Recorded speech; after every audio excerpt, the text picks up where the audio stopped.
Let's go live to Brisbane now, and joining us is the Queensland Premier, Annastacia Palaszczuk. Premier, good morning to you. Thank you for your time.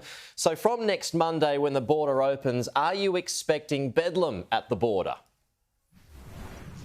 I wouldn't say that. I think we're going to be expecting a lot of delay. So we're asking people for their patience, and also the Police Commissioner has asked for people to think about not travelling during those peak times. Our priority in the morning is to get those caravans that have been camped there at the border for quite some time, to get them processed, to get them through. So I'm quite sure they'll be lining up at midnight. We want to get those caravans through, and then, of course, everyone else. But please make sure only fully vaccinated people can cross the border there. If you are unvaccinated, you have to come in by air. So, realistically, Premier, how long can people expect to have to stay in their cars for? I don't have that information. It is going to be busy, but honestly, this is about a process of having your border pass, having your negative PCR test, having your patience, and being able to come across into Queensland. And trust me, the worth will be worth it. Well, so I mean, you'd be aware. Will be worth it. Yeah, I mean, you've got a lot of people who want to get into Queensland and have wanted to for some time. So would a rough estimate be, as you get closer to Coolangatta, should we say, that people may be slowed down by several hours? Oh, well, we expect delays. So we're asking people to avoid those peak hours and spread your journey. And, of course, the borders are opening on the Monday instead of the Friday. So that allows, people to come in earlier, and there's more time as well. So, look, people should spread out their travel times and think about it and plan before they come. Make sure you've got your border pass, you've got your negative PCR test, and that you will comply with the directions of the Chief Health Officer. Okay. You also need to have a PCR test on day 5. Yeah, that's the point I was going to get to there. So part of the rules is you've got to get a negative you've got to get a test on day 5. Can people be sure wherever they go in Queensland that there's probably a good chance that day 5 will land on Christmas Day? Will there be enough testing facilities that will be open then? Yeah, there will be. They'll be able to get their tests done, but they need to factor this in to their travel plans when they come into Queensland. So we're welcoming people from other states into our Queensland community. We want you to enjoy your time with family and friends, but as an added layer of protection to protect Queenslanders and to protect yourselves and your family, please factor in that day 5 test. We believe that will add an extra layer of protection. Right. So no days off for the testing clinics? No, people work here round the clock. Okay, good one. We're pretty busy here in Queensland. No doubt. Last week, Premier, you said that countries have closed their borders, which indicates to you that Omicron is far more serious than Delta. Have you changed your mind on that? Look, I said very clearly that the Prime Minister and the Chief Health Officer, they're the lead in relation to this. They have not given us any indication to worry about it. We've got a National Cabinet meeting on Friday. The ball is firmly in their court for them to update the public, and I will trust what they have to say. I mean, they've got the expert information, and I will bow to them for their understanding of this new variant. So you're not worried about the new variant as things stand at the moment? Well, I've got no reason to be worried because I haven't been told anything different.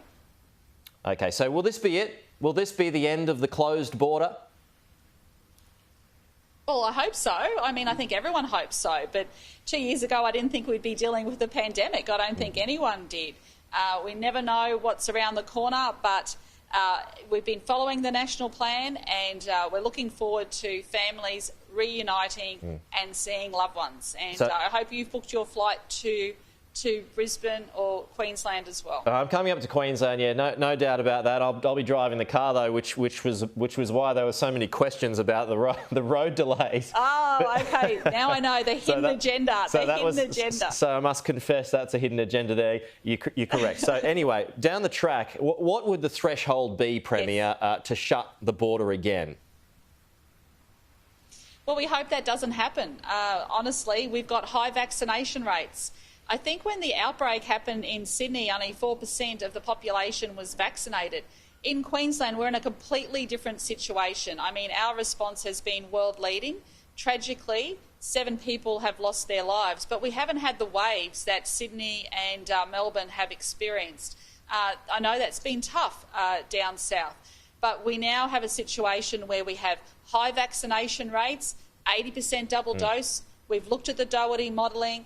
We're heading towards 90%. We should be hitting 90% in a couple of weeks, and 90% double dose around middle of January. So I'm really happy that Queenslanders have come out and got vaccinated, even though we haven't had the waves that you've had down south, which has prompted people to go and get vaccinated. It's been a very different situation here. Yeah, I mean, you're about to cross 80% double dose, but you've got some of the Indigenous communities, particularly Yarrabah and Far North Queensland. They're still, last time I checked, at about 25% double dose. What are you going to do about that?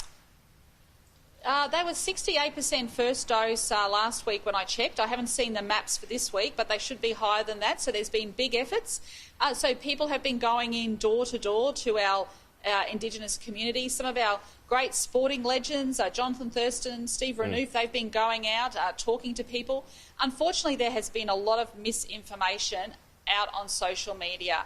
And unfortunately, a lot of people have taken that, but when people go in door to door and sit down and speak to families, they understand how important it is to get vaccinated. So we're continuing to drive that. My ministers have been to these remote communities as well. I sent them out. I know the federal government has been into these communities. They've sent officers in there to help with the vaccination program. So I think there is a real joint effort here, recognising that these are vulnerable communities. And Queensland's a big state, 2.5 times the size of Texas, and there are a lot of remote and Indigenous communities, especially around our Cape and up in our Torres Strait. Okay, just back to Omicron one more. Dominic Perrottet and Dan Andrews have both said that they won't be pursuing Omicron Zero. Will you be taking the same approach? Well, we're opening the borders. We are going to see cases. We absolutely know that Queenslanders have got to change our mindset. I mean, I'm going to have to change my mindset as well, because we're used to coming out and saying 0 cases, 0 cases. When the borders open, Delta will be coming into Queensland. We understand that, and Queenslanders are ready, and they know that to reunite with family and friends, that's what's going to happen. I just had a tourist operator from Cairns, and Premier, he still says that there is a drastic shortage of skilled workers and international students, as there is all over the country at the moment. Would you be urging the federal government to lift its current pause on that? Look, that's a matter for them. I'll let them be in charge of the international borders.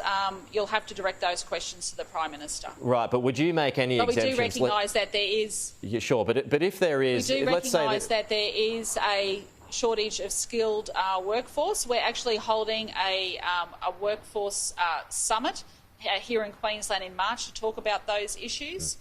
And look, we recognise it's an Australia-wide problem. It's not just unique to Queensland. But let's just say, for argument's sake, that the Premier, that the federal government does lift its current pause, which is due to end shortly anyway. You've still got a 14-day quarantine period for international arrivals that will end once you hit 90% double dose. But would you be prepared at all to make any exemptions for workers into Queensland?